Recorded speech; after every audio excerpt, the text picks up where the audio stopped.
दोस्तों, एक समय की बात है। एक शाही हाथी किसी राजा के तबेले में रहता था। हाथी दिखने में तो काफी आकर्षक तंदुरुस्त लगता था। महल का शाही भोजन मिलने की वजह से हाथी काफी तंदुरुस्त था। उसी के ठीक बाजू में एक कुत्ता रहता था जो दिखने काफी दुर्बल था, रोज खाना ना मिलने की वजह से। शाही हाथी को रोज खाने में शाही मीठे चावल मिलते थे। चावल की खुशबू कुत्ते को आकर्षित कर उसे हाथी के तबेले तक ले आती थी। हाथी जब खाना खाता था तब वह कुत्ता छुपकर देखता था। उसी दौरान जब हाथी के मुंह से कुछ चावल गिरते थे तब वह कुत्ता वहां जाकर हाथी के मुंह से गिरे हुए चावल खाता था, जबकि हाथी को पता ही नहीं था कि उनके साथ एक कुत्ता भी चावल खा रहा है। ऐसा रोज चलने लगा। हाथी के खाने के टाइम पर कुत्ता वहां पहुंच जाता था और हाथी के मुंह से गिरे हुए चावल खाता था। धीरे धीरे शाही चावल खाकर वह कुत्ता तंदुरुस्त और बहुत ही आकर्षक दिखने लगा। हाथी को जब पता चला कि कुत्ता चावल खा रहा है तब दयालु हाथी उन्हें खाना खाने देता था। इस वजह से धीरे धीरे कुत्ते को भी हाथी का डर नहीं लगता था और हाथी को भी उस कुत्ते से कोई समस्या नहीं होती थी। धीरे धीरे ये दोनों अच्छे दोस्त बन गए। दोनों साथ में खाना खाते थे, खेलते थे, एक साथ समय गुजारते थे। हाथी अपनी लंबी सूंड पर कुत्ते को बिठाकर आगे पीछे आसपास घुमाता था। वो दोनों एक दूसरे के सच्चे और पक्के दोस्त बन गए और कभी भी जुदा नहीं होना चाहते थे। फिर एक दिन किसी गांव से एक अनजान आदमी आया।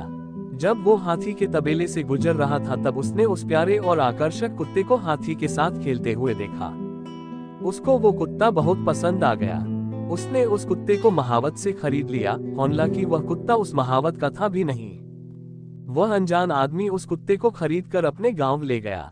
अपने दोस्त के जाने की वजह से हाथी एकदम सा उदास हो गया। उसने खाना पीना नहाना सब छोड़ दिया। हाथी की इस हालत को देखकर महावत ने जाकर राजा से शिकायत की। राजा ने इस समस्या के बारे में मंत्री से सलाह मशवरा लिया।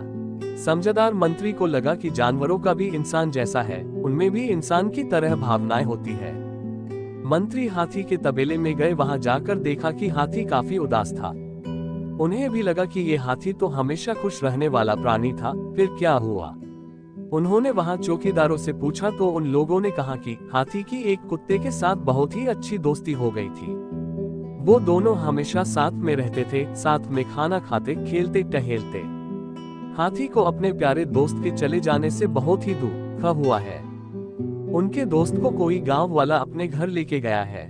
ये सब जानने के बाद मंत्री ने वैद्य को बुलाया। तब उन्होंने भी बताया कि हाथी को कोई भी बीमारी नहीं है, बस वो उदास है। मंत्री जी ये सारी खबर लेके राजा के पास गए और उन्होंने बताया कि राजा, आप निश्चिंत रहिए, आपका हाथी एकदम स्वस्थ है, उन्हें कोई बीमारी नहीं है, बस वो खाली उदास है अपने दोस्त कुत्ते के जाने की वजह से। ये सुनकर राजा ने कहा कि मित्रता जीवन का अमूल्य भाग है। और राजा ने मंत्री जी को ये भी कहा कि मैं अपने हाथी को खुश देखना चाहता हूँ, ऐसा क्या करे कि वो फिर से खुश हो जाए।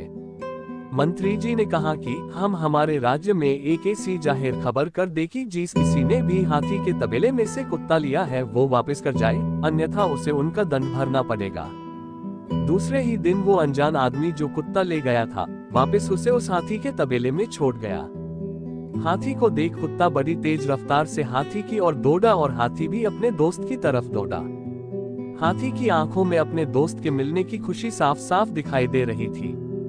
जैसे ही कुत्ता नजदीक आया, हाथी ने अपनी सूंड से उसे अपने सिर पर बिठा दिया। कुत्ता भी काफी खुश था अपने दोस्त के मिल जाने से। ये दृश्य देखकर राजा भी बहुत ही खुश हुए, क्योंकि उनका हाथी अब पहले की तरह खुश था। राजा ने मंत्री जी के इस काम की खूब सराहना की और उसे यथोचित पुरस्कार दिया। अब हाथी फिर से अपने प्यारे से दोस्त कुत्ते के साथ खुश खुशहाल जिंदगी बिताने लगा था। इस कहानी से हमें ये सीख मिलती है कि जीवन में दोस्ती की अहमियत कितनी होती है।